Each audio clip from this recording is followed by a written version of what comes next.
capture de Ahmad Ag-Dita, un chef du groupe terroriste État islamique au Grand Sahara, par les forces armées maliennes dans la région de Ménaka.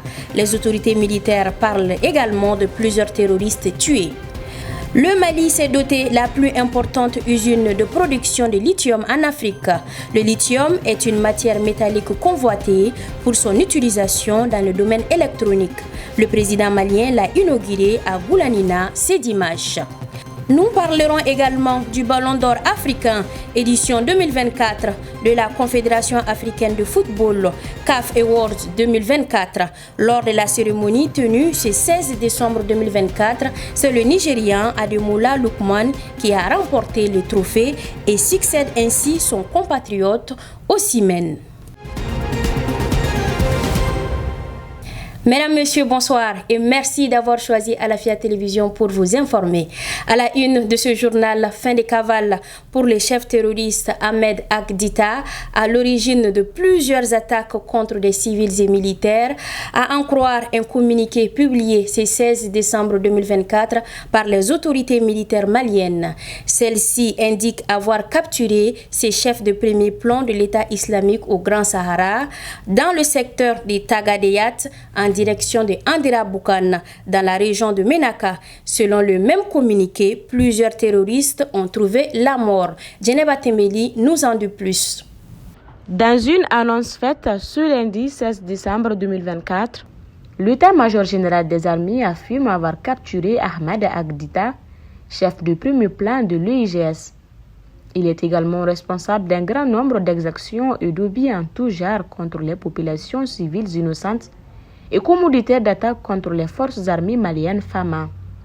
Dans cette même annonce, il ajoute que l'opération de sécurisation continue du territoire national a permis de tuer plusieurs éléments terroristes et permis à une unité des FAMA de prendre en charge des terroristes de l'EIGS qui ont fait reddition dans le Gourma d'Ansongo le 14 décembre 2024 dernier.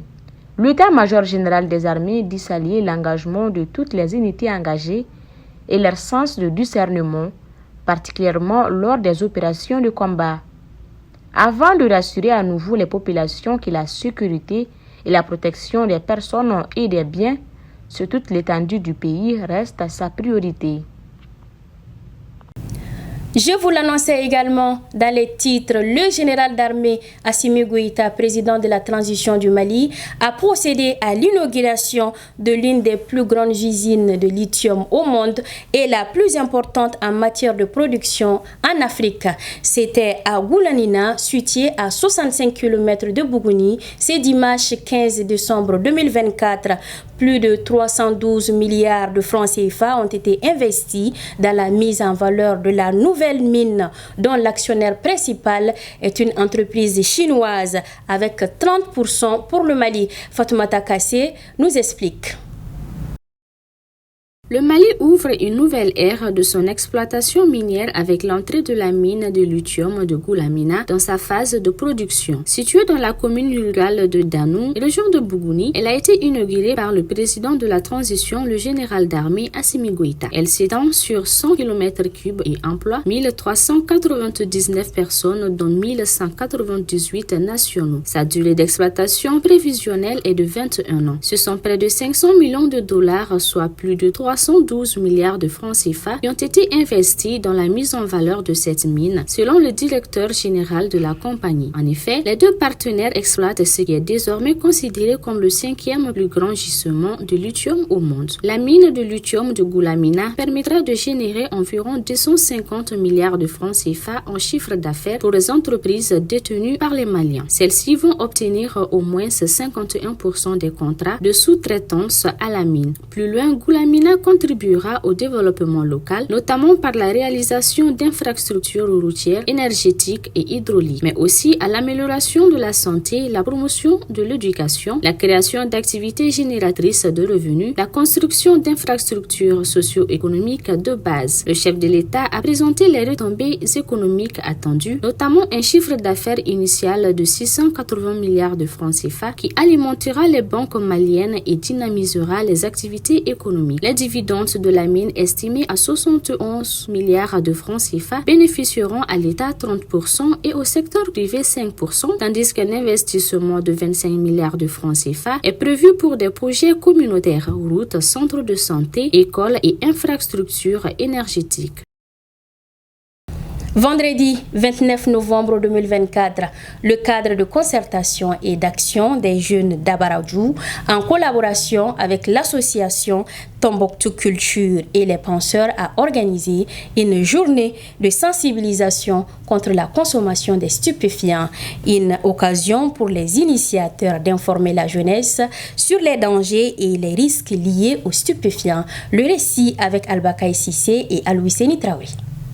Conscient des dangers que peuvent engendrer la consommation de stupéfiants, le cadre de concertation et d'action de jeunes d'Abaradjou s'est donné pour mission de sensibiliser la jeunesse du quartier sur les méfaits de cette consommation qui, selon les statistiques, s'accroît de jour en jour. Nous sommes là ce soir pour sensibiliser les jeunes d'Abaradjou en particulier. Précisément, nous sommes dans le cadre de sensibilisation pour les consommations de stupéfiants aujourd'hui qui impactent la population. On a ciblé les jeunes parce que nous sommes dans le cadre de la jeunesse. On peut toucher nos grands frères, nos aînés, pour que nous tous on trouve une solution pour qu'on revienne à la raison. L'association Tombouctou Culture, partenaire clé de l'activité, exprime sa satisfaction. Comme son nom l'indique, l'association Tombouctou Culture œuvre dans tout ce qui va dans le sens de la préservation et la promotion de la culture. Alors une telle activité qui est là, bien sûr, pour demander à ce que, pour sensibiliser les jeunes sur la consommation des stupéfiants, on va accompagner bien sûr les initiateurs, les cadres de concertation et d'action d'Abaradjou que nous remercions et que nous demandons encore de continuer à faire ce genre d'activité.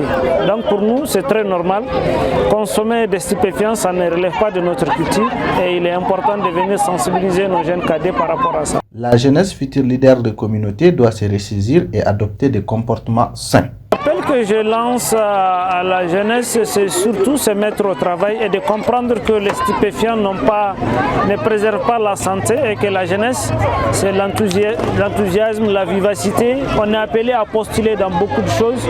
L'avenir nous appartient et si nous devenons des consommateurs de stupéfiants, alors on ne peut que dire au revoir à l'avenir quand même de ces pays. La sensibilisation s'est clôturée par un sketch présenté par la troupe Les Penseurs.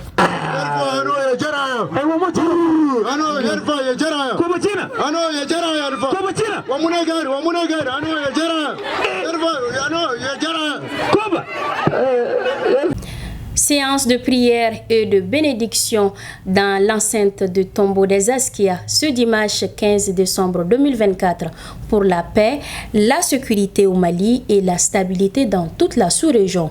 Une initiative de la communauté Songoï de Gao qui a vu la participation des imams et de plusieurs habitants de la localité.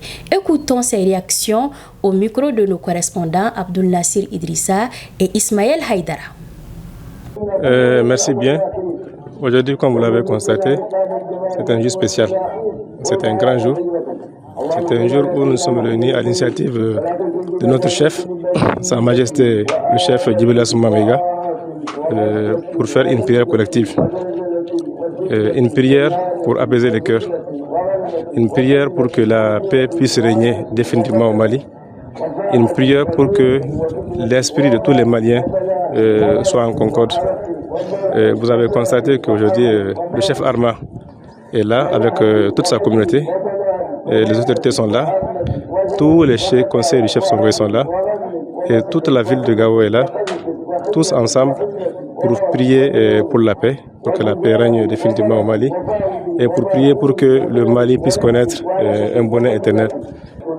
Et aujourd'hui, l'appel que nous avons lancé, comme nous l'avons dit, c'est que vraiment, il y a un grand qui dit, le plus important dans la vie, c'est de vivre ensemble et d'inventer des manières de vivre ensemble. Qu'on soit Soreille, qu'on soit Tomachek, qu'on soit Bambara, nous sommes tous des Maliens et nous devons vivre en concorde ensemble. Et d'ailleurs, c'est pour ça que notre chef, Sa Majesté Djibril Soumamega, a eu l'initiative que tous les fils de Gao se réunissent pour implorer Dieu pour la paix au nom de tout le Mali. Et nous remercions très chaleureusement tous les imams qui sont venus faire cette bénédiction-là Et nous remercions chaleureusement, comme je l'avais dit, le chef Armand et toute sa communauté et tous les fils de Gao. Et comme le chef l'a dit, le Mali est au-dessus de tout. Il nous a également demandé de prier pour la transition, parce qu'une transition réussie, c'est vraiment un Mali au-dessus de tout. Et nous cesserons de remercier tout le monde au nom du chef Songoï et dire que la paix est au-delà de tout et le Mali est au-delà de tout. Et comme vous le savez, la bénédiction est au-delà de tout. Et donc nous sommes venus dans ce cadre-là pour répondre à l'initiative de notre chef Songoï.